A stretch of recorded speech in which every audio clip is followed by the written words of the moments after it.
Welcome to the Coda podcast. I'm Roo from Roo Films, and in today's episode, I'm speaking to the newly crowned UK Wedding Videographer of the Year, Chris Potter from Christopher James Wedding Films. Chris started his wedding filmmaking career shooting under a wedding photographer's brand with incredible success.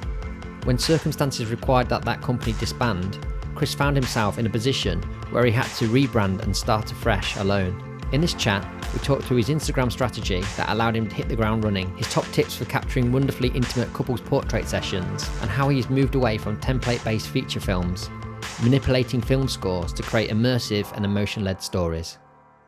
So today on a Coda podcast, we have a very special guest. He is officially the best wedding videographer in the country, in the UK. It's Christopher Potter. How are you doing, mate? Yeah, I mean, I'm feeling good after hearing that. How was TWIA for you? How was it winning that national award? It was great because I genuinely didn't think that I was going to win. I think that the competition was so strong. It could have been anyone. It was literally anybody's award to have, really. So I went in with zero kind of expectations. But then they get you with that countdown, don't they? And they're like, and the winner is, and then it's like silence, and all of a sudden you go, oh shit, this is real. So yeah, it was scary.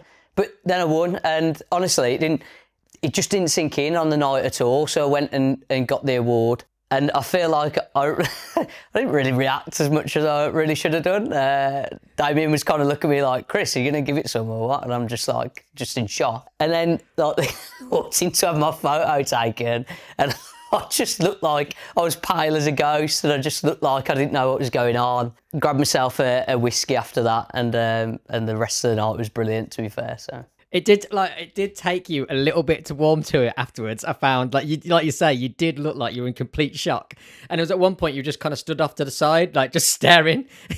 But it's probably worth explaining as well, the situation with your wife Kez at the moment, right? So she is literally about to, very, very soon, like to give birth to your second child. Potentially today. It could be happening now, who knows? So she was there, like in an Airbnb nearby, just in case, right? But little did you know, there's literally no signal down in that venue. Absolutely no signal whatsoever. So she could have gone into labour, and I wouldn't have been there. But I saw the first one. I was there for the first one. So what I said to her is, it's like you wouldn't go to the cinema to see the same movie twice. That would be silly, wouldn't it? Really. So if I were to miss it, then it's not the absolute end of the world. But fortunately, she held on. We had a lovely couple of days in London to celebrate, and now we're just waiting. So I've got a wedding on the due date, which is fun. Fingers crossed for me that it doesn't come on that day. That would be fingers and legs crossed. Yeah, for Kez. Yeah, she's gonna kill me that I'm calling her Kez, by the way. But yeah, it's just one of those. It's one of those things that a lot of wedding suppliers have to deal with. It's an unpredictable situation, and we live in a world where you're not in control, basically. So yeah, what have you had to do in terms of being prepared for that on the wedding day? What was your communication with the couple? Yeah, so obviously I made them aware as soon as I knew, and just said basically I'm going to bring along a second shooter. Then if anything were to happen, they can take over from the day, or if I can't make it, they're going to associate shoot for me, basically. So it's all covered. I had this before my daughter was born, and I missed a wedding for that. So it is what it is. In a serious manner, and those times, everything else goes out the window, and the most important focus is your family. So absolutely, of course, yeah. And I was in a similar situation when Arthur was born, our oldest. He was born in July, so you can only imagine, right? And I was at a wedding the day after he was born. That's awful sex planning is what I'd say to you about that. Terrible. Well, exactly, yeah. But what really comes to your attention in those situations is how important it is to have people around you, to build a community around you of fellow filmmakers, so you can be there to help each other out, because that's what happened to me. Just called on people that I knew were mates. They all stepped up for me. They offered to come along as second shooters, and with the possibility of taking over if they need to. And there were people that I just knew I could trust would just do a fantastic job. So in terms of my couple, there was no stress on my couples. Like, I got to show them their work and go, this is the person that's going to be here. So worst case scenario, they'll be filming it for you, but I'll still be editing it. everyone was more than happy. If anything, I wanted them to be a little bit, a bit of a pushback, just to prove that they wanted me there. But yeah, no, yeah. they were I had a little bit of that feeling actually. I showed them the work, and they're like, "Oh yeah, it's lovely. You know, it's absolutely fine." I'm like, oh, okay, Yeah. brilliant. But no, people are lovely in that situation. So. For those listening, if you ever find yourself in that situation, it's not one that you need to really worry about. It's it all works itself out. With everything in this job, just communication, right? Just that's the main thing. Like you said, you mentioned about community, and just going back to Twitter, that's why it didn't sink in on the night, and I didn't really want to kind of be like, yes, I've won and celebrate massively, because I just had so much respect for the other guys who were there. And thanks to you, we all met beforehand, and we had a drink and a chat. And like I say, I just feel like any one of them could have won it. So it almost wasn't my place to celebrate at that time. I know that feeling, because the previous year when I won it, and I felt that you almost feel a bit of guilt, because obviously you've won, but then there's 9 other people that will feel a bit disappointed. But what I found was that everyone, and it was the same again for you, everyone was so happy for you. It just takes that away. And as soon as you realise, I mean, they were picking you up, they were spinning you around, they were carrying you on their shoulders. I mean, if that's that, you can't get a more better reaction than that. Yeah, that's true. It was a good night. Right, mate. So let's get into it, right? Let's get stuck in. You know how this works. I know you listen to the podcast. So I'm just going to give you the rude treatment. This is how it goes down. And we'll start off with the quickfire questions. So how many weddings do you shoot each year on average? 30 is my max. So last year I shot 29. This year I've currently got 28 booked in. I worked April to April, so tax year, that's counting. Yeah. And so when you get to your 30, do you literally stop it then? Is that like a kind of, are you thinking workload? Are you thinking VAT threshold? VAT. Yeah. VAT and work threshold. But to be fair, if I were to have an inquiry for like a wedding in like, I don't know, February or whatever, if I could make it work financially, then I'd take it on. But if I'm at 30 and I get an inquiry for like an August wedding, I might have like 6 weddings in that month already, then I'll be saying no, whether I can make it work financially or not. Yeah. Are you like most of us? Did you find out what your limits were during that post-COVID kind of explosion? Probably before that, to be fair. So when I started, I worked in a photo video company, and we did a lot more weddings. So I think my max I did was like 42 weddings shot and edited, and it was just way too much. No weekends are out the window, and I was in my prime back then, so I actually missed weekends. In your prime. I love it. So and like the editing experience just became really tough, and it got to like a 6-month turnaround time, and at that point you're just kind of like, this is too much, in my opinion anyway. When you get those feelings that you're not enjoying the job anymore, that's when you know you're doing too much, or something needs to change, isn't it? Exactly. Right, mate. So packages. What do you offer in your packages, and what's your pricing? So I have 2 packages at the minute. So I've got one with a 10-minute feature film, one with a 15-minute feature film, and then each package has a teaser that'll go out as soon as I can get it done. And what's a teaser, mate, for you? So an Instagram teaser, sorry. So something so that you'll see on my Instagram profile, and it's usually just like a minute-long vertical video, basically, that encapsulates the day. And then on the longer package, I do add like a highlights film into that as well, which is the ones that are on my website, kind of thing. So what are they, like, kind of 3 minutes to 5 minutes? 3 to 5 minute, kind of highlight films. Looking at kind of offering like a shorter package for like any that are kind of, I don't know, like you get your inquiries that are on like a Wednesday, and you're thinking, well, they might not spend as much, so maybe let's offer them a shorter package. And then also I offer a doc edit, which is something that I sell up afterwards. So usually during this time of year when I've got not much else to be editing, really. So you just drop an email out asking if people want to kind of upgrade to that. Yeah. So that's something that you'd be delivering after you've already delivered their original package? Yeah. And sometimes quite some time afterwards. So it might be like 6 months ago that I filmed the wedding or longer, and then just drop back into them and say, by the way, I've got all of this footage. I think it'd be great for you to see it all. There's so much missing, especially from a 10-minute film. You're there's so much footage that you're not able to put in there.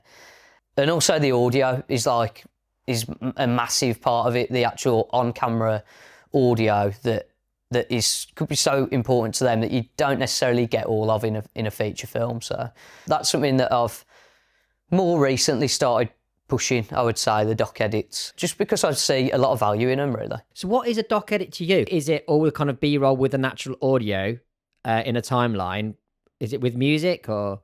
Yeah, so all of the, like you say, all of the B-roll, the audio is most important to me off the camera. That for me, that's what differentiates it from the feature film. So they can hear all the random chitter-chatter that they're having throughout the morning and throughout the day, and pick up little bits of conversation. So that for me is most important. So I don't use music. I'll get to the ceremony, I'll have the aisle walk, and then I'll cut to the kiss, and then they'll walk back out.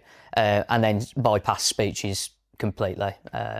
Yeah, because are they getting ceremony and speeches in full anyway in the packages? Yes, didn't mention that. So let's break this down then. Let's start from the beginning. So first package, we're talking a 1 minute Instagram teaser, which is in portrait orientation, made especially for like Instagram. And did you say a 10 to 15 minute film? So the first package is a 10-minute film with the teaser and the ceremony and speeches. Second package is a 15-minute feature film with the teaser, ceremony, speeches, and a highlights film as well. Right, okay, so it's the two packages. Yeah. And what's the pricing on those? So it can depend. So basically I start from $2,500, and that's like the lowest I'll go. And then, so like it could be 2.5, 3, or if, for example, if it's a London wedding or somewhere far away, it could be 3 to 3.5. And then obviously destination weddings are different as well. But I tend to kind of keep it slightly fluid so that I can charge a little bit more if, for example, it creates a double header for me, or if it's difficult logistically, or if the wedding details sound more difficult than, for example, you've got like a simple all day at one venue, or you've got a church and then like two venues or whatever it might be going on. So I like to keep it fluid, but starting from price of $2,500. So like your basic pricing, your first package 2.5, your second package 3, kind of we're looking at, but then that can change based on. And how do you approach that with the couple? Is it a case of you got different brochures with different prices on it, or do you just kind of change it? Because I imagine, for me, I think what's quite important for people is like not to have travel as a separate price in your brochure, because that is just lost money. Because your couple will look at that and thinking, oh, we've got to pay X amount just to get him here. Whereas if you bury it in your package, they think that extra price they're paying is for more value in their film, and it doesn't put them off. Otherwise, they'll just think, we'll go for someone local. Are you of the same mindset? Even my destination, wedding, email and brochure has all travel and accommodation included. So like they don't have any of that to think about. And that's what I'm doing. So I've got a bunch of different brochures at this point. I can just be fluid with prices. I think it's... For me personally, it doesn't make sense to have your prices on your website, because then you're missing out on opportunity and you're cornering yourself really if like something comes in that's a little more difficult and you can't charge any extra for it. So that's interesting actually. It's probably worth talking about, because I'm on the same page as you. I think although when I'm being sold to, I like to see straight up the price I'm paying, right? That's what I like. That's how I like to be sold to personally. But I think for our jobs, I believe completely and don't have your prices on there for a few reasons. Because first of all, the only downside to it is really you get a lot of tire kickers. You get a lot of people that probably can't afford you contacting you. But as long as you have on your contact form information like where did you find me, etc., things like that, that becomes really important data that you're getting. You're finding out where people are finding you from, and the more you can get of that information, the better. So you might as well, don't have a barrier for entry there. Yeah. But also, I think a lot of videographers don't kind of get to grips with, when they contact us, they're not just contacting us, they've probably contacted 15 other people at the exact same time. So any opportunity for you to get into their inbox, stand out from the crowd is great, isn't it? If they just look at your website, see the price, they move on to the next one, they're not going to probably remember you. But if you're in their inbox with a brochure, there's a next level of kind of like, you're in their memory. Unfortunately, we've all got the same brochures now. Thanks. Shout out our Russell Kent Nichols. It's a brilliant tool. We all send it out, so... Yeah, Russell's beautiful Canva templates that everyone is absolutely hounding right now. I mean, they're stunning, aren't they, as well? But yeah, it must be really confusing. Honestly, I am technically just a bit of a mess, really. I've had to have several calls with you yesterday to get this set up. So you drop me into Canva, it would be like dropping a kid onto Microsoft Paint and just trying to put something together. Honestly, without something like that, I would have been useless, and was until it came out. So because you were literally just sending emails at one point, weren't you? Sometimes I still do. If I just can't be bothered to make the extra couple of clicks, sometimes I still do. For context, Chris was absolutely adamant there was no USB-C port on his A7 IV. It was hidden away. It's like in this tiny little cubby hole. Just have an arrow to it or something. Exactly. Right, so I think I want to go into, because I know the Instagram for you is quite important, isn't it? Your marketing, and it's interesting that you have the Instagram teaser as an included in both your packages. For a lot of people, that's an add-on, isn't it? So what's the kind of process behind that? Yeah, I think it's so important to kind of have that included, because these days, like you hear like all the AI and stuff coming into Google. Google is just becoming less and less important, like the SEO, and Instagram is becoming more and more important, although that could change at any minute, so certainly don't negate your website. But I think it's so important to get your teasers out to couples, to every couple, whether you like the wedding or not, because then they've got hundreds and hundreds, sometimes thousands of friends who will see that video. And then you've got venues on Instagram, you've got other suppliers who are going to share that video as well. Especially with collaborators as well, that's just up the level of it incredibly. So every time I do a wedding, I'll post a teaser as soon as I can afterwards. I can almost guarantee that I'm getting at least an inquiry from the couple's friend base and at least an inquiry from the venue who saying that they've shared the video. And like a lot of times that's where I'm getting most of my bookings from. So just to put in that little bit of extra work, I'm just getting so much work from it. So do you share every single teaser that you've made then? Yeah, every single one. I completely lost the pretense of it. Probably about when I had my first child and I realised that actually other people like really depend on me to live. And I just kind of thought, right, okay, who cares what other people think? Because I'm confident that I'm doing a great job at every video. You do get to a point where you're a bit of a wedding snob, and we all know, or we all think some weddings are better than others. But I think you just, for business purposes, sometimes you have to put that out of the window. If you need bookings, you're going to get them off the back of sharing your work, basically. Yeah, that is the kind of problem I've found myself in.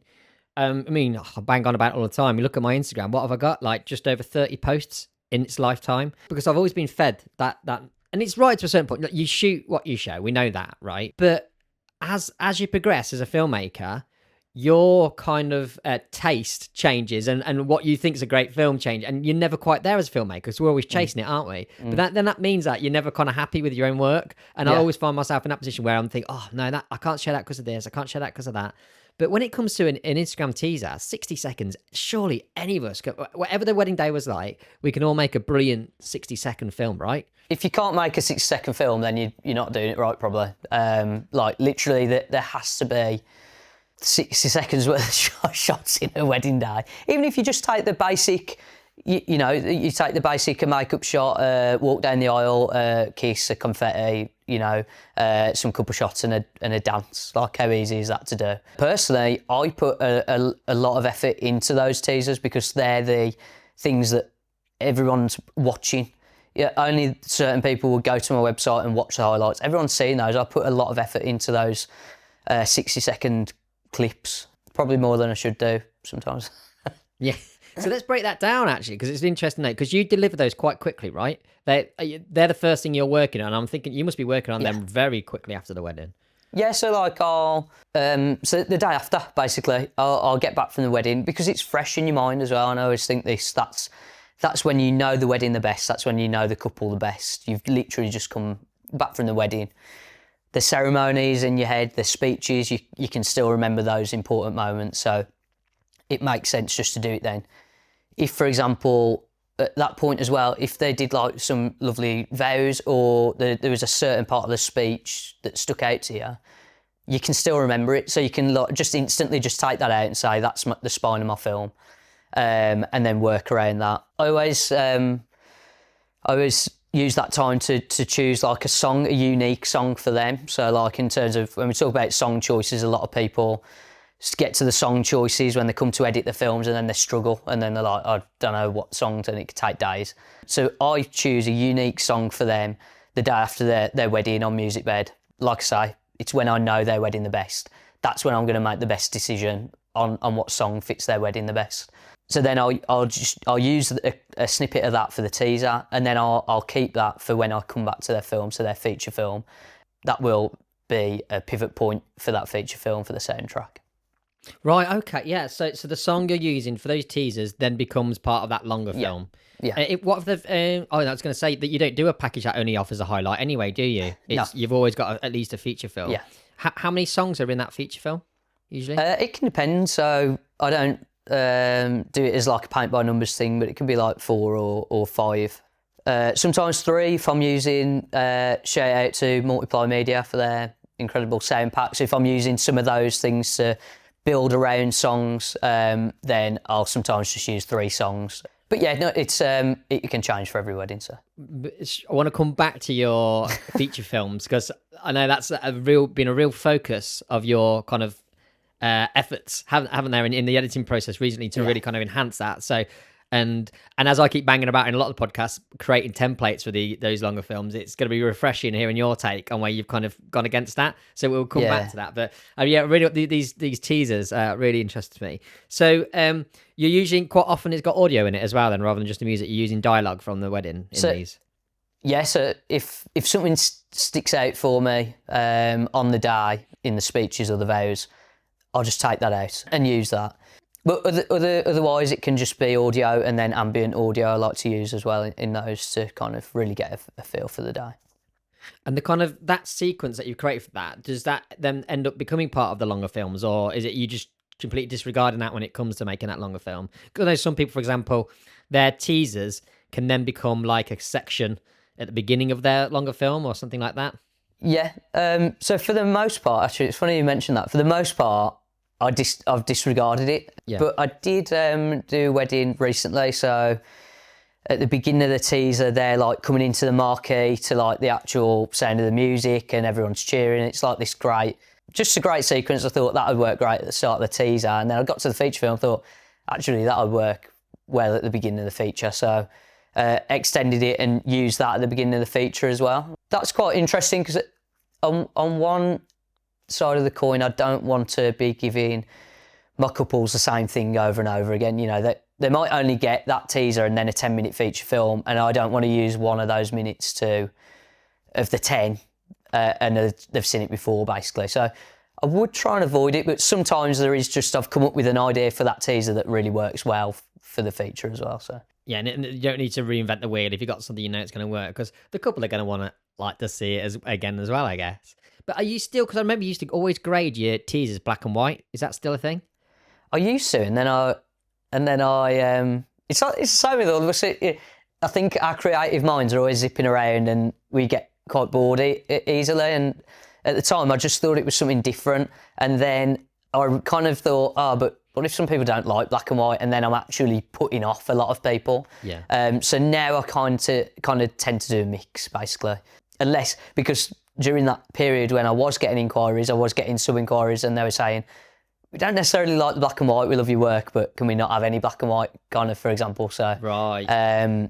So then I stopped doing that, really, because that was a bit of a pretentious choice on my on my part. So yeah, take my head out my ass and put some colour into my films a little bit. So I mean, I guess that makes sense because no one's going to complain about colour, are they? But I can understand that some people won't want black and white. But yeah, I quite like the black and white vibe, though. I like that. That was setting it apart as like, this is your teaser. And what do you tell your couples then in terms of delivery for that teaser? Do you have like an expectation? Do they have an expectation when it's going to come?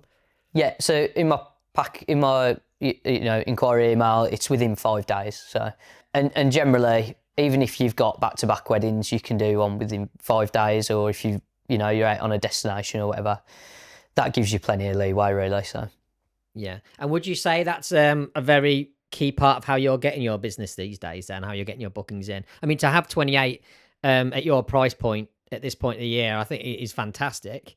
Because especially when I'm speaking to a lot of other filmmakers, it's hard out there at the minute, right, for 2025. But you've been doing very well with your bookings for a while now, right? yeah, I'm fortunate in that I've never had to worry. Every year's different, so maybe that'll change for 2026. At this point, I'm very fortunate I've never had to worry about it. I'd say that Instagram is probably the biggest, and in terms of when I started, was certainly the jump off point for me in terms of using Instagram and Instagram ads and stuff. And now with the collaborating, that is how I'm getting most of my inquiries. And then the other source of it really is other videographers and photographers who are very kind enough to send a lot of work my way, because my SEO is absolutely tosh. You could type in literally my name, Christopher James Wedding Films. I'll be on like the 3rd or 4th page. So yeah, I rely on Instagram quite heavily. I'm so happy that this is the first time we've had the word tosh said in this podcast. The Midlands phrases bingo card is getting ticked off. I must mention, by the way, I'm beginning to struggle to talk. I've been ill for weeks. I'm currently sipping on Lemsip, so if I just start to lose my voice a little bit, I can only apologise. I must say as well, Chris is always ill. I'm not ill. I'm ill when you see me in the winter, as we all are. All videographers. It's funny because my mates have a nickname for my illness. It's the Percy Potter splutter, because I get it every year. Like you finish work, and finally get to relax. You go, oh, great, what can I do now? And then my body goes, fuck you, you're going to get ill for the next couple of weeks. So it's so true. Every time we hang out, you are ill. Absolutely. Right, let's move on. We've got to get back to these quickfire questions. What cameras are you using? I'll be surprised if you even know, Chris. Roo, these are the least quickfire questions in the history of quickfire questions. You know how this works. Come on, don't fight the system. You know what this podcast is. What cameras do I use?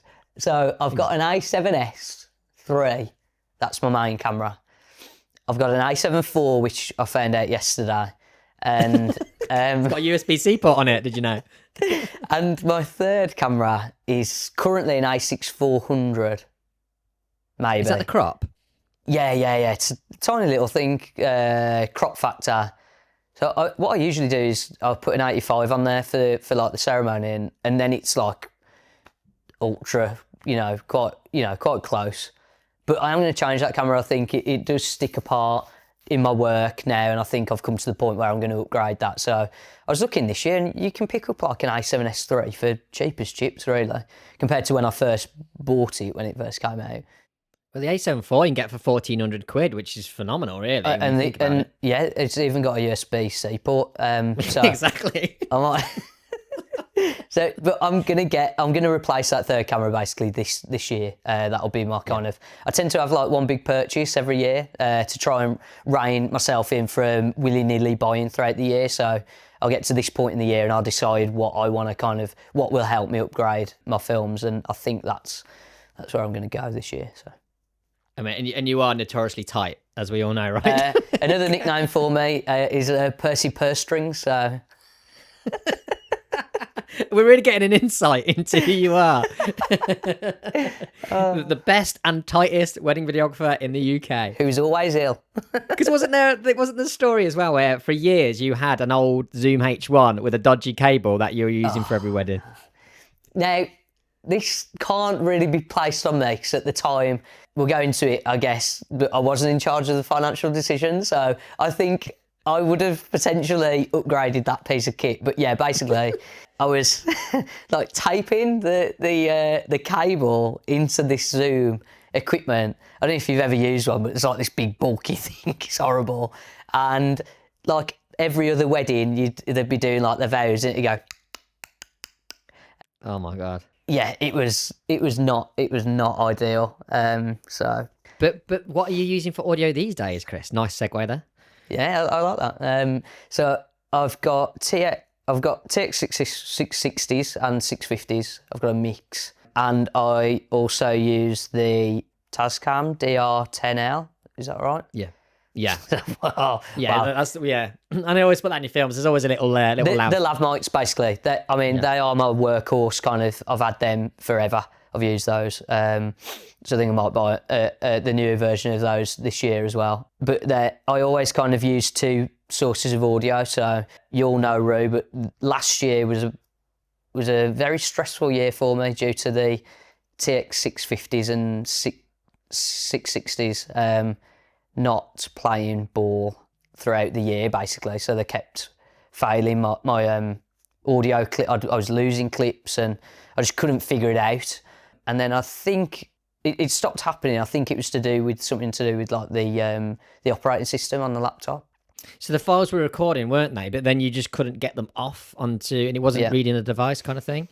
Yeah, so it might have just been a freak instance. I think it was happening to a few other people, and it is solved now, hopefully. But I suppose what to take away from that is that I always double mic people or have an extra source of audio, just because I just don't trust technology. So you've always got a backup, basically. Because you're always laving a groom, aren't you? Not always. Yeah. So if I've got a speaker, then they'll be laved. So for speeches, for example, I'll have a lav on everyone, and then I'll have a TX. I'll have a Sony. Can we call them Sonys from this point on? Yeah. I'll have a Sony on. I'll have a Sony on the microphone as well to do that. So the ceremony, you're still laving up the groom. Like, what's your process for that? Because that's always a point where usually for me, I'm flying in the seat of my pants last minute. Can be. So I'll pop a lav and a Sony in the pocket, basically. I'll almost sure that I'm not going to use the Sony. I'll be using the lav. So I'll sometimes pop it behind in the pocket, but behind the suit kind of jacket, just to kind of hide it a little bit. So aware that it can look a little bit overbearing, but it's worth it just to have that peace of mind, really. And should anything happen, which last year it did a couple of times, I've always got my ass covered. So did the lavs ever fail on you, or was it only ever been the Sonys? Yeah. So I remember it well. So I was on a wedding where I had two weddings, not back to back, but I was staying in a hotel in between, and I just had the worst day ever in this hotel. So I'd put on my audio to transfer over, and then one of the Sonys, it broke, and then I was like, oh man, I just hate this. I hate it so much. And then I put the lav in, and then one of the lavs broke as well. The file, the lav didn't break. And you can imagine I'm just in this hotel room having an absolute mental breakdown, thinking, oh no. Fortunately, there wasn't a crossover on those. So one of the Sonys that broke was for one thing and the lav was for a completely different. So I had all of my audio. So it was at that point where I went into a real deep dive on what was going on and figured out potentially that it was the operating system. So then that was when I updated that, and it seemed to kind of fix the problem. So the operating system was as you were transferring the files over, was corrupting them somehow. Was it corrupting them on the actual device as well then? It's not just the transferred files, actually on the device itself, even on the lav, on the SD card? The Sonys would play the file back through the device, but then wouldn't play the file on the computer. And any computer, obviously, I tried it on a bunch of different things. So. Oh, it's terrifying, isn't it? That's literally an wedding anxiety dream come to life. That was my horror story from last year, but it's just a valuable message. Just double mic. If you feel uncomfortable doing it, you feel like you're putting too much on the groom, whatever, it's absolutely worth it for if that ever were to happen to you. So. And we spoke about your camera bodies. What lenses are you pairing with them? Because I know you're a fully manual guy, aren't you? Yeah. So when it comes to focus, manual focus. So when we started this chat, I had a big cuddly bear sat here so that I could get my focus right. Hopefully I've done. I don't know. Maybe I haven't got my contact lenses in. So, so I'll use I've got a 50mm Voigtlander and a 35mm Voigtlander lens. What's the apertures on those? 1.2. Yeah. And do you shoot that wide open as well? Just for certain situations. So whether it be couple shots, you get some nice light leaks and flares and stuff when you're shooting at that. So if ever I'm kind of shooting into the sun for a couple shots or some, I guess mingling and stuff, just basically when I'm being creative, not when I'm kind of getting those really important shots. I've never have it on 1.2 whilst the bride's walking down the aisle. And then I've got an 85mm and an old Canon 50mm, which I use since the beginning of time, essentially. Is that the one that when you turn the focus ring, it sounds like there's sand It's got in a lot of sand stuck in it from various destination weddings. But I don't...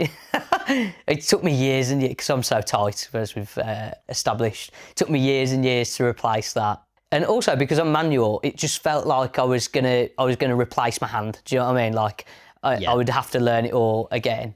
So, but I've kept that because I use it for like lens whacking. Is that what they call it? I don't know. Yes. Where you kind of slightly detach the lens from the camera, and then you get all sorts of cool focal planes. And I'll use that like during the couple shots. So, depending on how long the day is, maybe do some mingling with it, and then for the evening, it's really cool. So. Yeah, because that's something you've done for a while, isn't it? Literally, you're physically taking the lens off the camera body and kind of holding it in front, but then kind of tilting it. So you're creating a manual tilt shift kind of lens. Yeah, it kind of hinges on the actual body. So I'm not literally holding the lens off. It kind of hinges on the body itself. So there's an adapter on it, and then it's like just hinging on that. So it's kind of like that movement. It's quite slight, but it just creates something unique, I feel. So something cool. And your films do have that look, kind of almost a dreamy feel to them. Because the things that are in focus are super sharp, but then it falls away quite dramatically to kind of like nice out of focus areas, and sometimes even the edges are a bit soft. And I guess that's all these kind of these manual lenses that you're using, right? And is that the kind of aesthetic that you've lent into? Yeah, definitely. So I think with my lens choices as well, like I went with the Voigtlander, and they're certainly you wouldn't necessarily use them. You can't use them for autofocus, and I feel that it just gives like a more kind of natural, authentic look to it than the kind of sharpness of the newest Sony lens. I don't even know. The G Masters, is that a thing?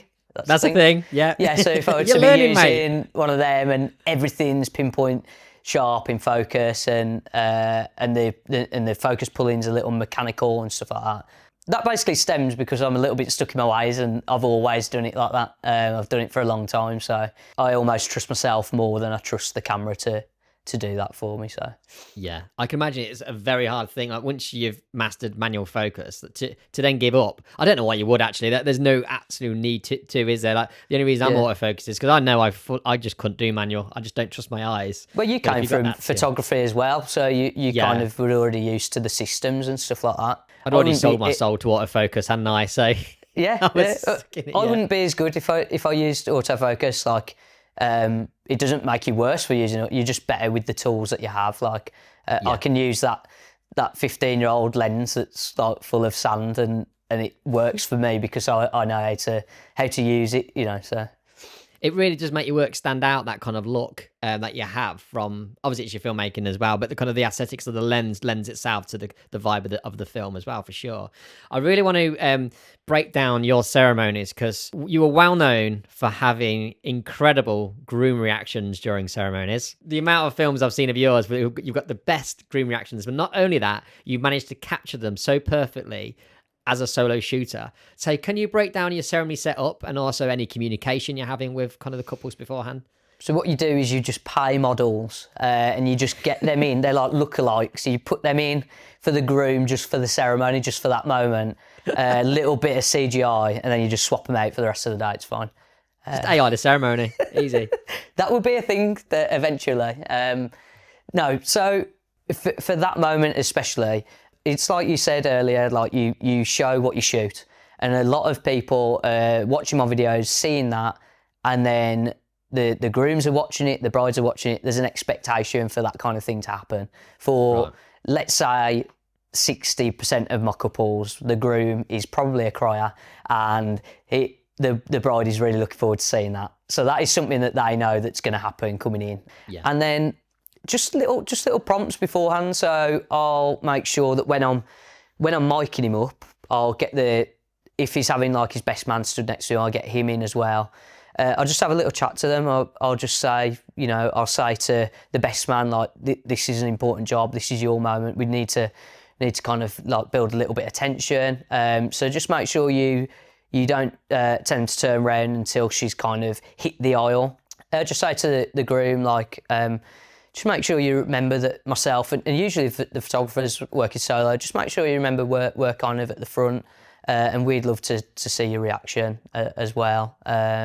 So don't just turn your back to us if you can. But then always sign off and make sure this is your moment, don't worry too much, and just kind of put the ball back into their court. But just kind of lay kind of little ideas in their heads literally just before it happens. And then even if you don't have a crier, that gives you a little bit more of a chance of that happening for you. Yeah, because it's when you break it down to what it is, you're saying to him, mate, I want you to cry, and I want you to cry facing me. So look over your shoulder, then look back at me and cry, which is what you're not saying that, but at the same time, it's kind of implied in a nice way, isn't it? Because that's what we want, right? As a solo shooter, because you can't rely on that back shot, can you? Because what's your camera setups during that point? So I will have. So it depends really. So I'll walk into a ceremony room or wherever it might be, and then make the decision there. So I always go there earlier in the day. But generally, I'll always have like the 85mm from the back angle towards the groom, so that I'll always have that moment to capture his reaction. I'm shooting manual focus. I'd say 95% of the time I get it in focus, but I can't fully rely on that, and neither can autofocus really. Anything can happen. So, and then my third camera is where I kind of. So if it's like your basic ceremony space, maybe it's tight at the front, so I'll just have another one at the back. Or if it's not tight at the front, maybe I'll have two at the front, so I've got one either angle.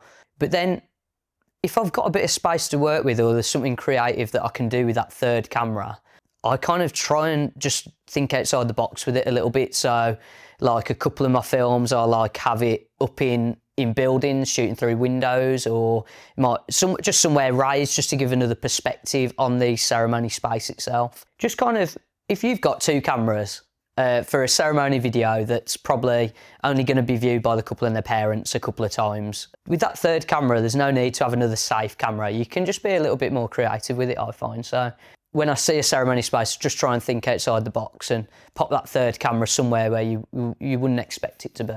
So you're at the front. Are you still a monopod guy?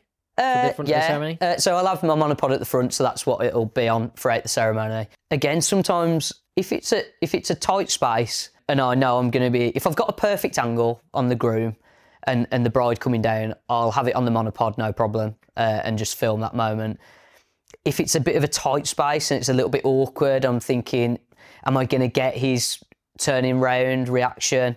I'll go handheld, and then worst case, I know that I can kind of jump out to for a side angle for the groom, just to give me that option.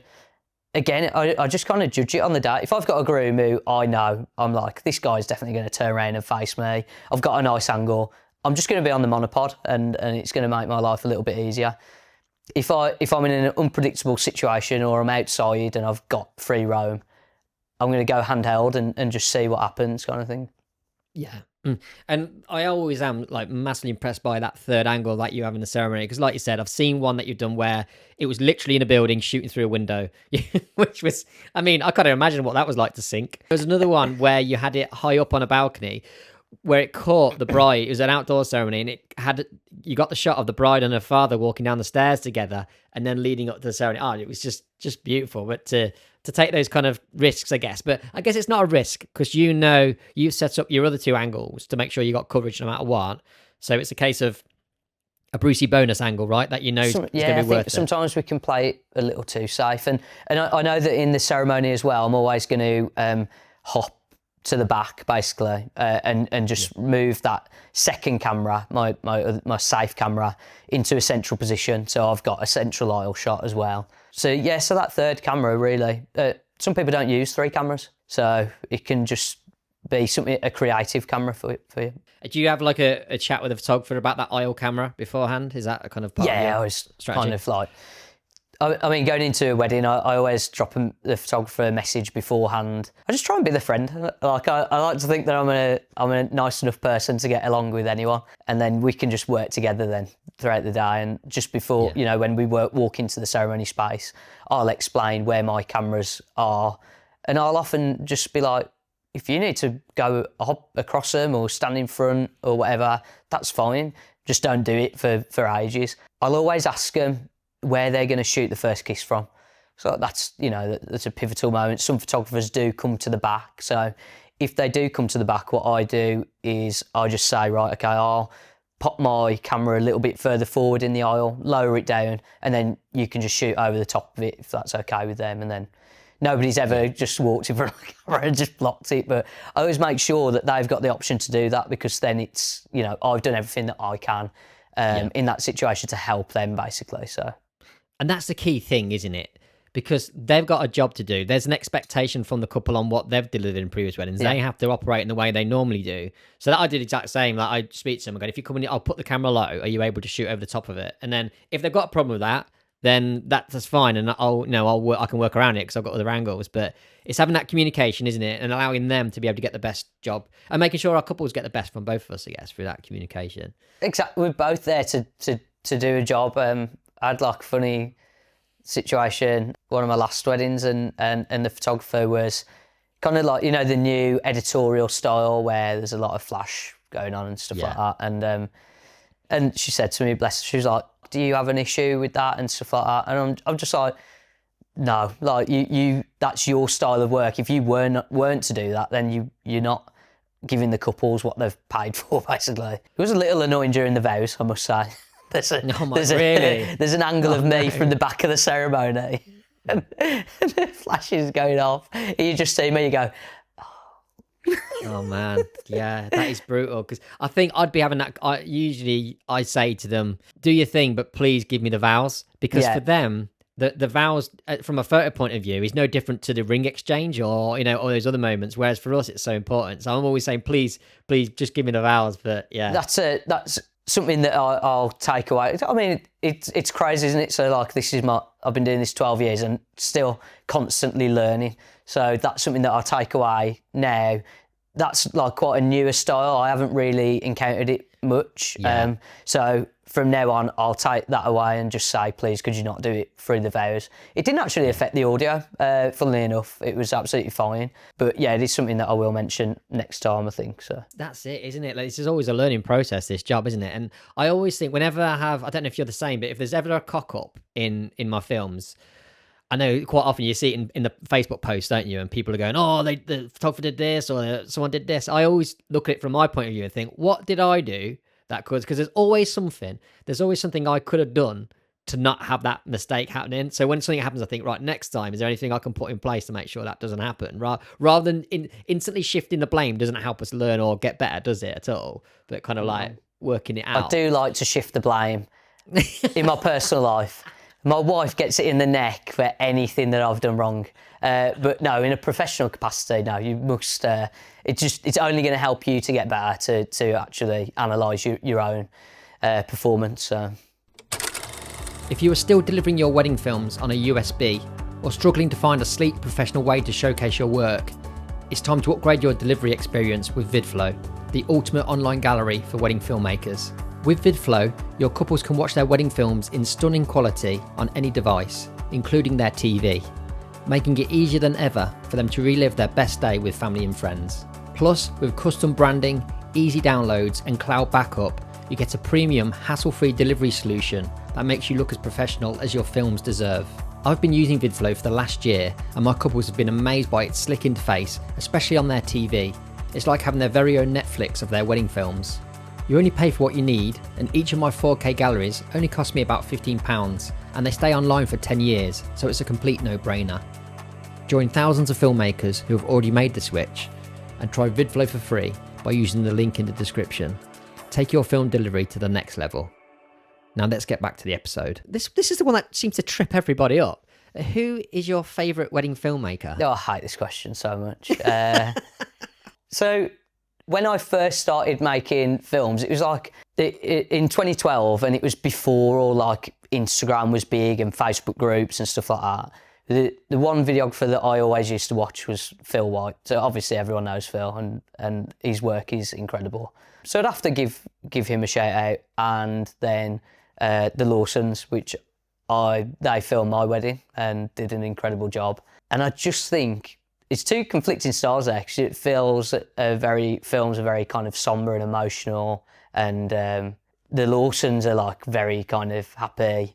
Everybody's smiling and hugging and stuff like that. So two separate kind of styles there. But what I would say is that I don't watch a lot of wedding films, to be honest. Like the reels on Instagram, maybe, but really it takes someone like yourself or another videographer to point somebody's work out to me and say, watch this, or can I have some feedback on this, for me to really watch films. I'm never going out of my way to kind of watch wedding films. But I mean, when you say Lawson's and Phil White contrasting styles, but what they both have at their core is beautiful framing, and isn't it, and great use of light. So that I think that's kind of, that you can see that, and you can see that in your work as well. There's definitely that foundation of just fantastic filmmaking. But then the Lawsons have gone in a different kind of in a different direction.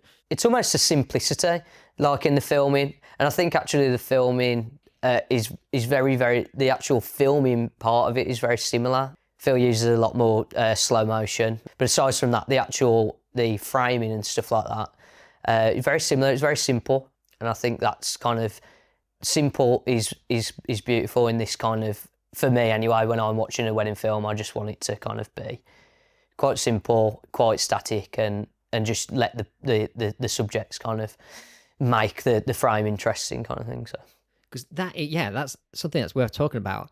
I don't think I've ever seen a filmmaker who is, you're handheld, right, for the majority of the day, aren't you? Yeah. You would think you're on a tripod. It is insanely stable. What on earth are you doing, Chris? How are you managing that? Do you know what? I'd Pete Lawson message me about this as well. I'd basically just like squish my camera to my face like really hard, to the point where it like feels like your eyes might pop out of the sockets, and like you got like a little black ring around your eye at the end of the day. But I just kind of use my body as kind of the weight to, and just keep the camera right against my eye and my nose. And that is it. I don't breathe for a lot of the day. Breathing becomes secondary. Get that in while everyone's eating, and then hold my breath again for the rest of the day. So yeah, you're a great wedding filmmaker, but also an awesome sniper as well, if required. If we ever get called up for World War III. Yeah, and diver as well.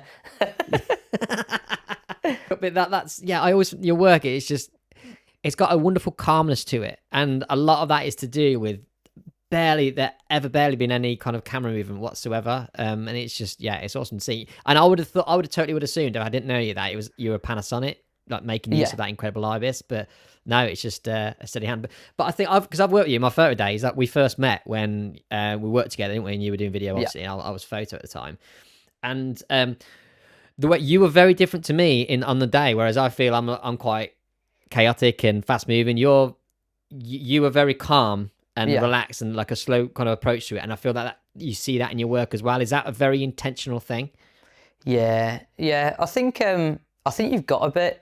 For me, one of the big thing is just to make the day less stressful for myself, because then when you get stressed, that affects your work, and that affects the steadiness of your camera and stuff like that. So just to relax on it and just let moments happen, and just kind of be. All you've got to do is just be there and just watch things happen.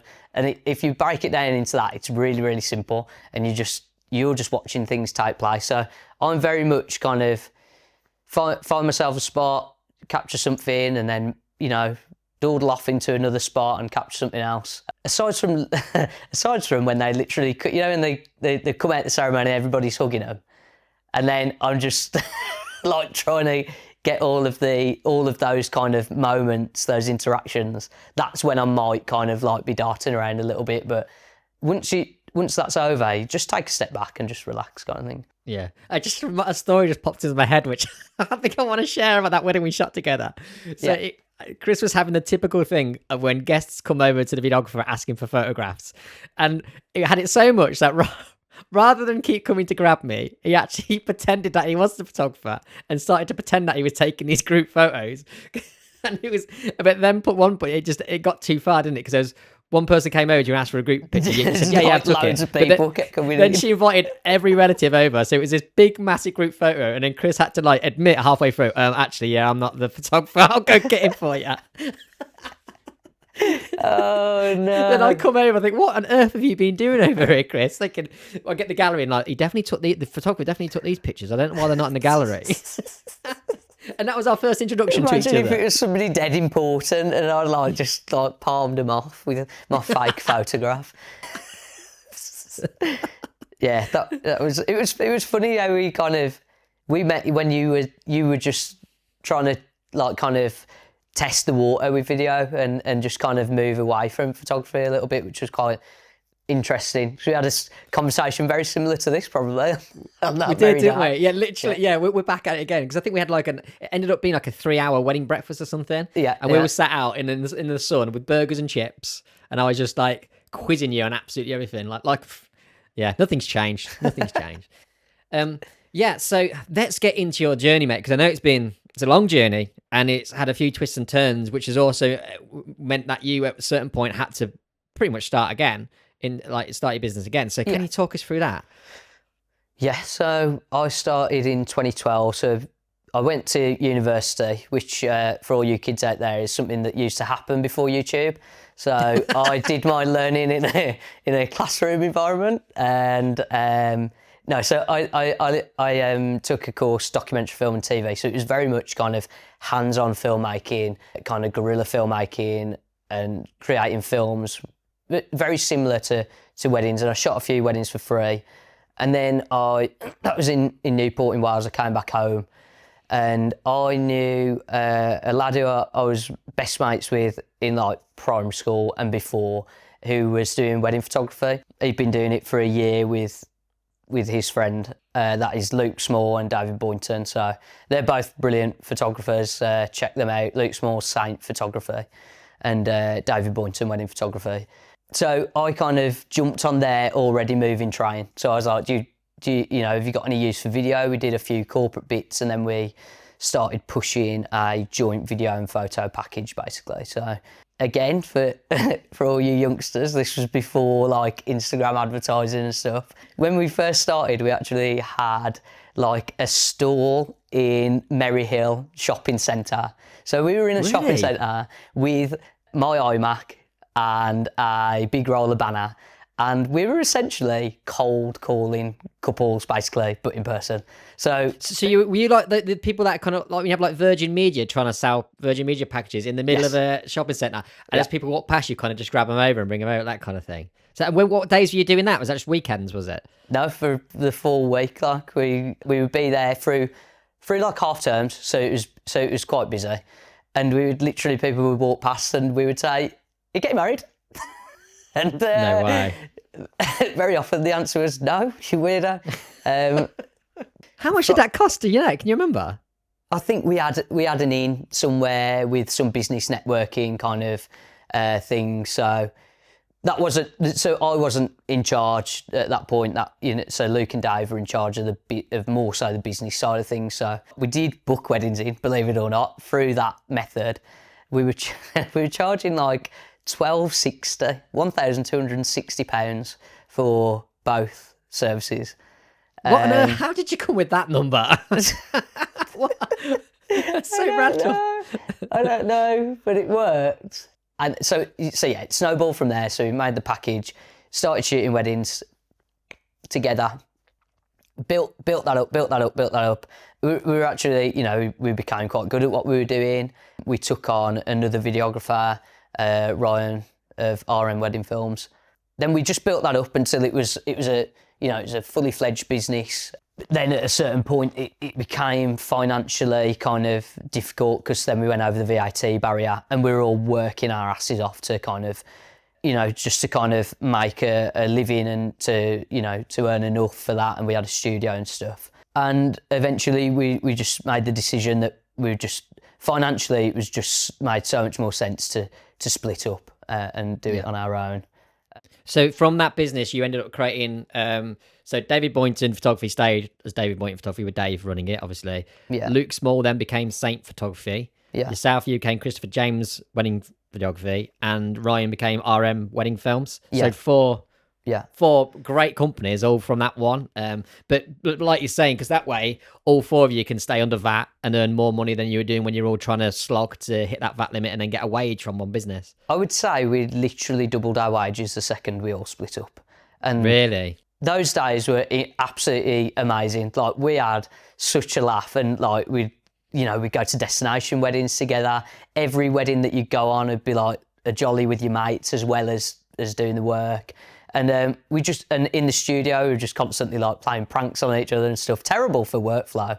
But there's nothing better than taking the batteries out of a mouse and watching somebody like flap about with it for 10 minutes. So we had like a top time.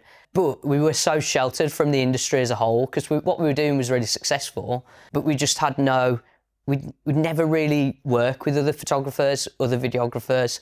We weren't in any Facebook groups or anything like that. So we were quite sheltered as a business. So once we kind of split off, like, the world of wedding videography was kind of my eyes were open to it a little bit, whereas I didn't really know what was going on in the industry before that point. So yeah, and that's a bad place to be, isn't it? To be kind of isolated from because we spoke before, having a network of people around you to help you out, it's huge. But just to develop your work, but in terms of getting work in, but also just improving as well, to have peers around you that you kind of aspire to, I don't know, impress or not be left behind, I guess. Exactly, yeah, to compete with. One of the best things that happened to me was meeting you on that wedding, and then I had an in point, and then I had a networking system. Once I'd gone off on my own, that was just huge for me, to have a networking system, to have a group of other videographers who would send me work, who I could compare work with, and just generally to mix up ideas and stuff like that. So that was invaluable. If you're starting out in the industry now, the best thing that you can do is create or get embedded into a network of other wedding professionals. It's the best thing you can do. And hopefully that's with Coda, what we're going to do for people across what we created in the West Midlands is hopefully we can expand that to all the different regions and get people together, get people connected, and just grow their businesses. Hey guys, Roo here. Just a quick break from the episode to talk to you about some incredible software I've been using called Offshoot. Offshoot is the ultimate app for backing up your wedding footage and audio. It allows you to run simultaneous, verified transfers from multiple sources to multiple destinations, ensuring your valuable files are securely backed up every time. Every file is checked and verified to ensure it is copied across properly, and the built-in duplication detection allows you to pause, resume, or top up transfers at a later date, knowing it will only copy over the files that haven't already transferred over.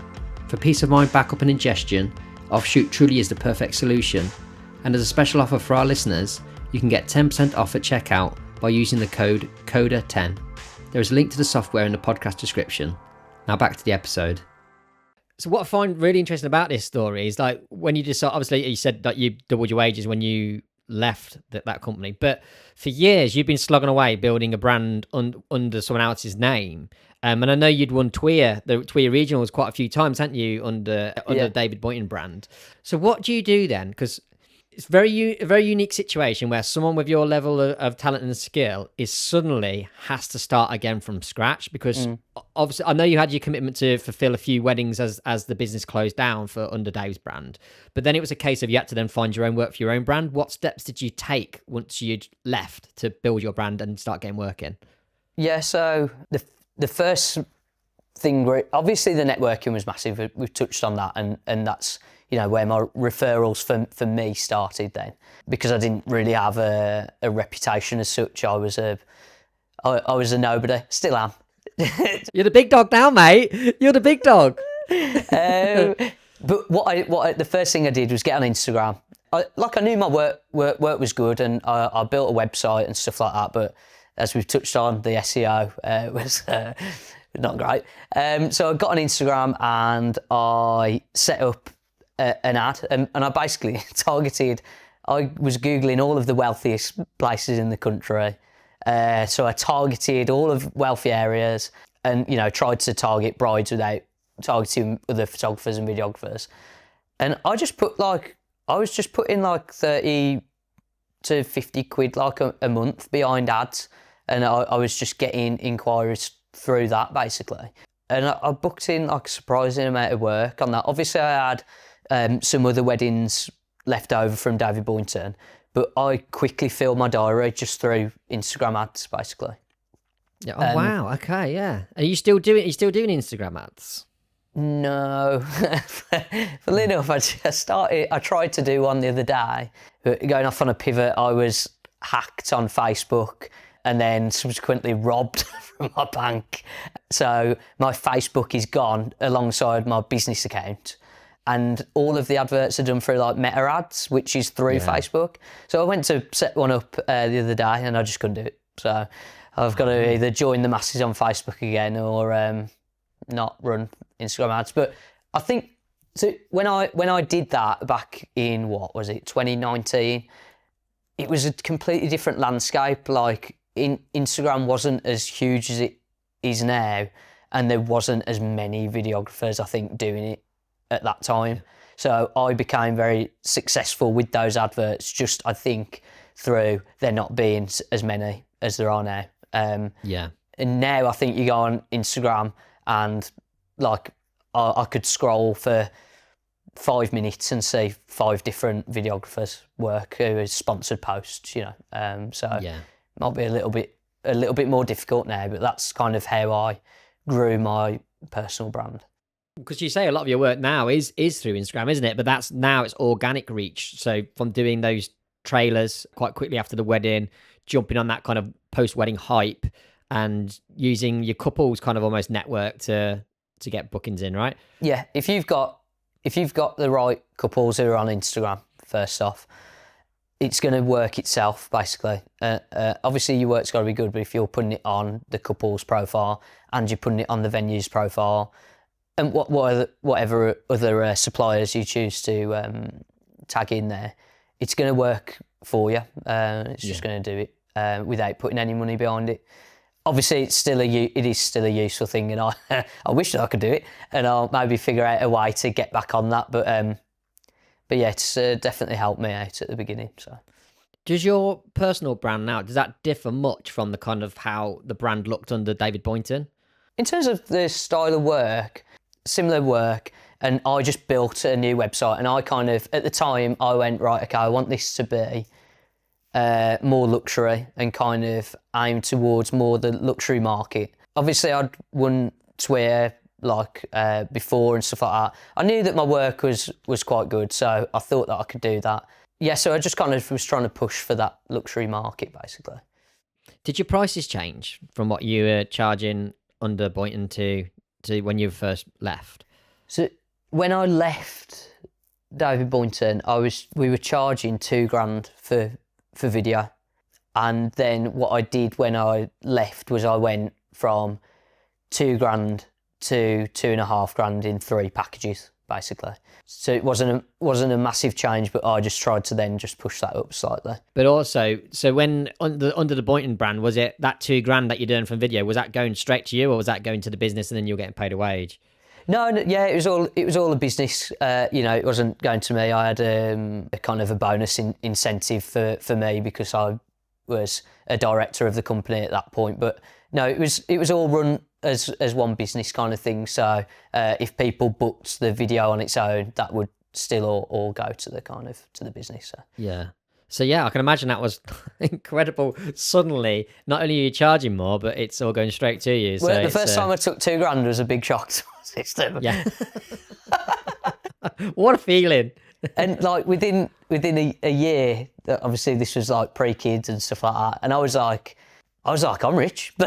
So I was like, I have made it. This is incredible. My wife was training to be a nurse, and you know, like within my friend group, I was like, wow, I'm doing well for myself here. I couldn't believe my luck. But then we change our lifestyles and it all catches And up. then you have a kid and you go, shit, I'm going to get poor soon. This is not good. Yeah. Why have I got no money coming in January? So in terms of the actual shooting itself, I know we've kind of like touched on how you like to keep it stable, your lens choices, going for that kind of manual focus look. Something else I always notice in your work is you have really intimate portrait sessions. Like they're very, it's hard to explain, but you're in close and you're having some really nice interactions with your couples. How do you go about creating that environment so you can capture that?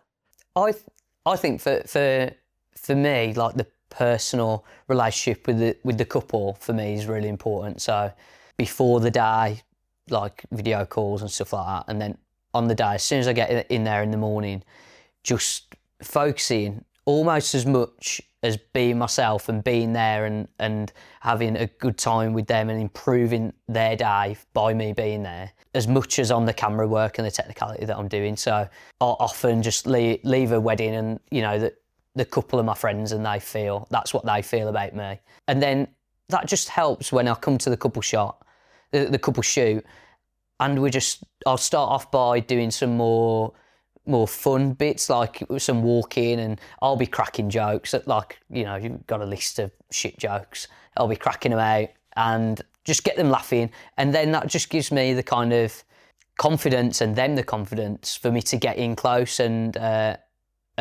really let them have like those intimate moments, but they just feel comfortable around me because they know they're going to have that intimate moment, and then I'm going to make a joke such as, don't worry guys, I'm a professional pervert, it's going to be okay. And then, you know, and then we're all going to laugh about it. So I really just think that it's about being there and being their friends kind of thing. That sounds, sounds a little bit weird, but... No, it is though. It's relationship building and giving them confidence in you and making them comfortable with you being around, I guess. But are there any kind of specific prompts that you're giving to them? Because I know quite often you've got your couple face to face quite close. Are there any prompts that you're giving them in that regard? Yeah, so like at that point, after I've done some walking and, you know, it's obviously working with the photographer. So once the photographer's kind of done a little bit, then I'll go, guys, like, I want you to come in, bring each other really nice and close. I'll be filming whilst I'm directing kind of thing, and I'll be like, you know, uncomfortably close, you know, I'll basically be making them laugh as well. Get them kind of nose to nose, looking down, looking at each other. Just get them as physically close to each other as possible, and also to because a lot of people have the tendency to kind of stay far apart and maybe like hold hands. But you want like the hands up on shoulders and around the head and stuff to really kind of, so that you bring in the other person close in, just to kind of really get that intimacy. And I'm shooting 50mm, and but I'm also quite close as well. So I'm getting that close frame as well from that. So you're always focusing on little details as well. So it's not just the kind of couple in their face. You see a constant on hands and even kind of background. Quite often this seems to be part of your work. You'd have a shot of the couple, but they're out of focus in the foreground and you're focusing on the background, and that kind of thing, and just mixing up the aesthetics. Yeah, just because as well, I think as much as say like you want to get those intimate moments, it can look really cool, like with a piano track behind. When they're watching their feature film, they don't want loads of this kind of dead close kind of intimate stuff. They're watching it probably with their mates who are taking the piss out of them. So, so just those to kind of break up that moment, and you know, I'm telling jokes at the same time. So then, what you might not see in my teasers, which are quite intimate, is that then I'll get like a wider shot and they're laughing and stuff like that, and just kind of break that moment up so that it's not you're constantly just in their face, kind of. Getting awkward. So, but you've allowed yourself that possibility to get in that close because you've built that kind of trust with them beforehand, and they know it's not going to be all just serious kind of. They know that I'm not like this guy who's kind of like dead pretentious. Oh, I need you to really feel the moment. I'm just having a laugh with them, but my camera's doing the opposite. My camera is is, you know, this serious, intimate kind of framing and stuff like that. But behind the camera is this brummy idiot who's just cracking shit jokes and making them laugh in between those moments, so that they feel, you know, completely comfortable. I'm exactly the same, and I think half of it is to stop my own embarrassment as well, because I feel uncomfortable in a situation. Yeah. It's weird. So, let's go on to the editing. Now, I don't want to dive into the entire editing process, but what I really would like to have a good chat about is your feature films, because like I mentioned earlier, that has been a real focus on your workflow recently, hasn't it, to improve that, where a lot of us are kind of perhaps falling into a templated structure for those films. I know you're almost trying to rebel against that in a way, and put a lot more thought and effort into those longer films. Can you talk us through that? Yeah, I think it's obviously when you're doing it something for 12 years, and it's like, you know, I've been doing it for a long time, and I kind of the 1 year, so I think it was like 2 years ago that I really started to focus on the feature film. The year before that, there was a lot of kind of like weddings where I was using the same tracks over and over, to the point where like my wife would be like, oh, not that music again. So I didn't have an office at that point, so she would be listening to this music. She'd be like, oh, use it. Does it not annoy you? Do you not want to use the different music? And yeah, quite frankly, yeah, it was a little bit paint by numbers, you know, but I just knew these tracks worked, so it was okay. But then I discovered the multiply media pack, and that kind of changed everything for me. So that brought into it the idea of song keys, and then I looked back at the songs that I was using, they're all different keys, and then I've listened to it and I thought they don't really blend together very well. And also, like, there's tools to kind of blend songs together or create moments within songs that really highlight emotion and different things like that. So then I started kind of looking at a feature film as the couple are. That's the film that they're watching more often than any of your other films. The other films are a lot of it is for us to market ourselves. So you've really got to switch that focus onto that feature film and go, hey, can I make this as good as possible? So as I mentioned before, start with that unique song at the beginning, work from that. So I've got this song that I know that the couple would love, and it fits their day, because I chose it straight away as soon as I could after the wedding. Working with song keys, so I generally tend to stay within the same key when I'm choosing my other tracks. At this point, I've got a library full of different tracks broken up into genre and keys. So I've got other songs to work with that I have used before, but because I've got so many, each film is still feeling quite unique to me. And I find that key, because that kind of boosts my creativity. So I'm like, okay, this is feeling different. I've not just got the same chuffing track over and over and over again. I'm there. See what I did there? I was thinking about swearing, but I didn't. I hope the listeners appreciate that. So I'm just like feeling really creative, and what can I do with these songs? Mixing up the order of songs, and like I say, building in different dynamic kind of music accents to kind of make the songs even better and those moments better in the film.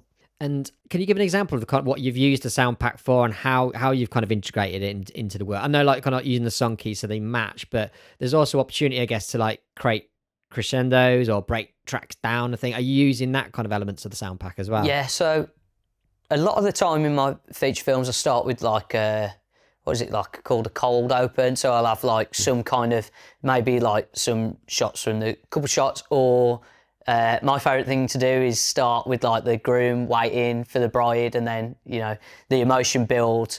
And for that bit, I'll just create my own kind of sound bed with a riser, so it builds the kind of the tension, and then cut to black, and then you go into the song and the feature film start. So then we'll go, and then I generally tend to work chronologically, so we'll go from the start of the day then. And then from that kind of sound bed that I've created at the beginning of the film, so that's like completely unique, created with the multiply media pack, which is brilliant, by the way. Link in the description below. Yeah. I'll then kind of use that throughout the film, so you've got this sound like motif that carries on throughout the film. So in between songs then I might kind of reintroduce that kind of sound bed that I've made to kind of bridge the gap. Or for example, when it comes back to that moment, she's walking down the aisle, I might add like a build up using the sound of effects to kind of like to enhance the music that's there, basically, to really create the tension before he sees her, and then the obligatory tears and that moment, and that's kind of just throughout the film. I don't tend to force it in, you know, if it doesn't need it, it doesn't need it, but it just gives me that option to add an extra layer of creativity to that kind of soundtrack for the film. Because I absolutely love this. And what I find interesting about it as well is, like, on the face of it, you're thinking the way you're creating this, it sounds like, oh my God, the work like that would involve. But to a certain extent, I feel like you're firing up the creativity because you're restricting your choices to a certain extent, because you're choosing that song initially that you know is going to be a good fit for their day. That then gives you the key that you're going to use all the other songs in, right? So you're limiting the options of what you can go down for. Exactly, yeah. So that makes the process easier, if anything. Otherwise, imagine you go into Musicbed and you got to find 5 tracks and you just go, well, impossible. So exactly, and that blows my mind. But the fact they're limited by key, that brings these options down. The fact then you've created a bank of usable songs that you're not overusing, but they're limited by key, so then that kind of brings it down again, doesn't it? And it's just, you've got a workflow, a structure that kind of keeps your creativity going, but it's also makes sure you're not overwhelmed with choice. Yeah, exactly that. Yeah, and although then at the beginning when I first started doing that kind of thing, yeah, each edit might take a little bit longer, but then very quickly you just get used to doing something, and it doesn't add any time on, but all it does is add creativity to your mind and excitement to get back to the edit. Like I am the worst for like my mind just wandering, and I'll sit and edit for 10 minutes, I'll be on my phone. If you're excited about an edit, that doesn't tend to happen as much. So I think it's only beneficial to me, really. So yeah. So not only are your couples getting better films, you're enjoying the process more. It's just a win-win all around, isn't it? Yeah, exactly. And what's your kind of turnaround on your packages in general? Let's say in the summer when the not in the winter when we've got forever to finish them, but when your back's against the wall, what do you get your films finished in? So generally, I can edit. So if you you've got that day where I call the footage and put the teaser together, and then there might be 3 more days. So let's say 4 days in which I'm finishing a project, and generally my latest one last year was just over the 11 week.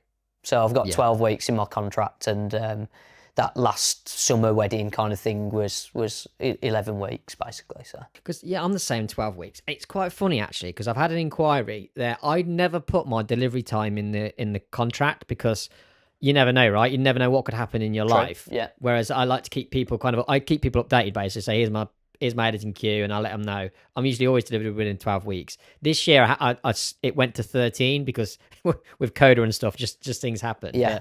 So I contacted the couples. So I was scared to have it in my contract. But this couple has specifically said to me, can you put it in the contract, like the delivery time? But is it dangerous to have that in there? What happens if we go over that time then? Like, where do we stand? If you worst case, this certain couple has mentioned it and they're obviously precious about it, so worst case, you just bump them up a little bit if you're ever in danger.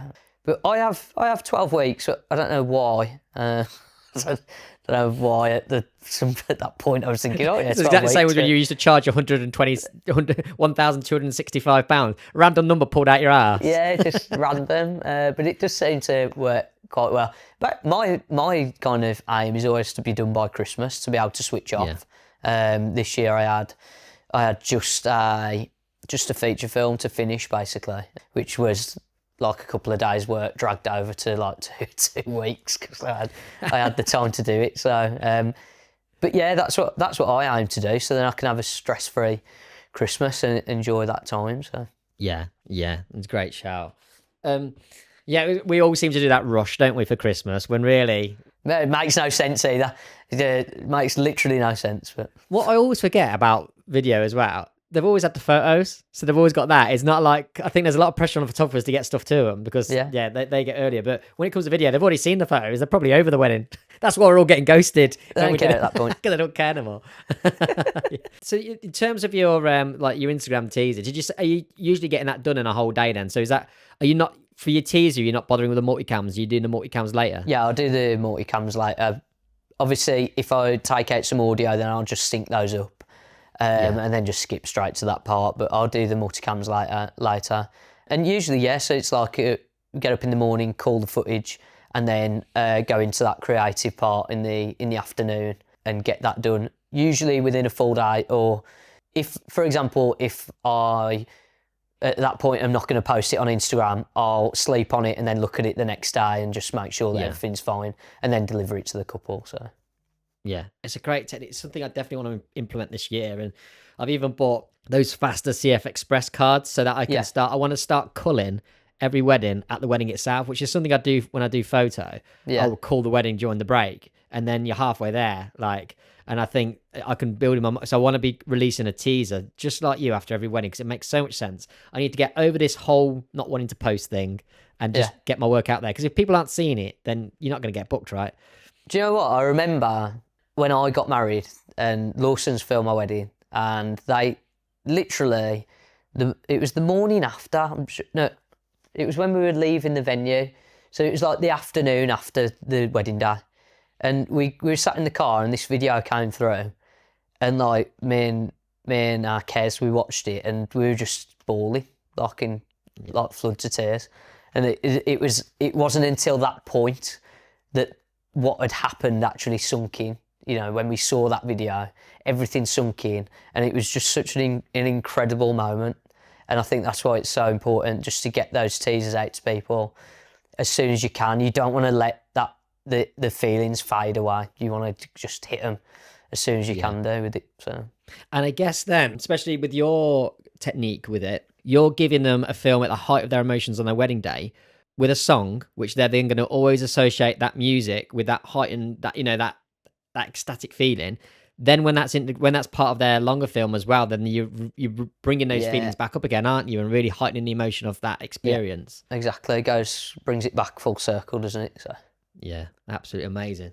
Well, mate, let's go on to the final question, shall we? The question I ask absolutely everybody: what were the biggest light bulb moments in your career so far, when something suddenly made sense and helped you progress or find a path you wanted to take?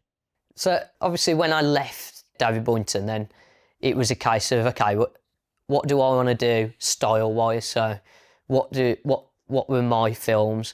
And at that point, so for the last couple of years of working at David Boynton, I was kind of flipping around trends like nobody's business. Like every film was different. There was no real identity. You know, when you looked at my collection of work, if I were a film director, you'd be like, wow, that film's completely different to that. And I always remember, like, I shot a wedding out in India, and it was my best performance behind the camera ever. I was like, this footage is incredible. And I got it into the edit, and I just had so many ideas going around my head, so many different styles coming in that I was trying to implement into different films. And I just literally just shut the bed on this edit. I just didn't know what to do with it. And if I'm being honest, I can't look back at it now. It's a mess. So just taking all of that into my mind and just going, right, okay, let's just focus on what I am good at. Really just kind of narrow it down to this kind of simplistic, emotional, timeless is the cheesy, corny word that people use, and just kind of, just narrowing down onto my style and running with it, as opposed to just going all over the shop, which is what I was doing.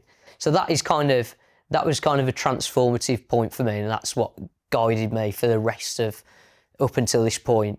If I didn't have that realisation, I don't know what I'd be doing. I might have changed my website 3 or 4 times, or maybe I wouldn't have the client base that I do now, or the bookings and stuff, because my work might just be a little bit all over the shop. So just finding what I was good at and running with it, basically.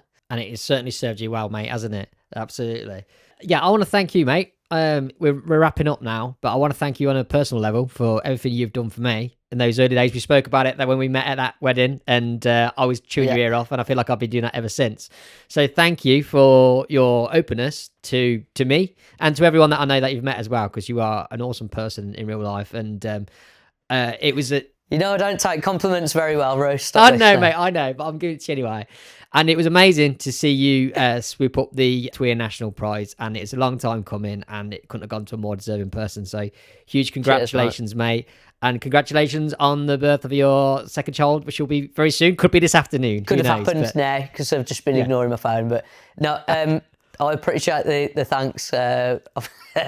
Humbly accept it, and thanks to you as well, mate. You not only from me but from the entire industry. Really, I think what you're doing is transformative. Really, so everyone appreciates the hard work that you're putting in. That I see behind the scenes a little bit because obviously we're in touch quite a bit, and you do put in so much effort. So cheers from myself, but from everyone else, right? Oh, thanks, man. You take that compliment, you prick. Now that two people that can't take compliments have made each other feel massively awkward, let's sign out. Thanks, man. Right, take it easy.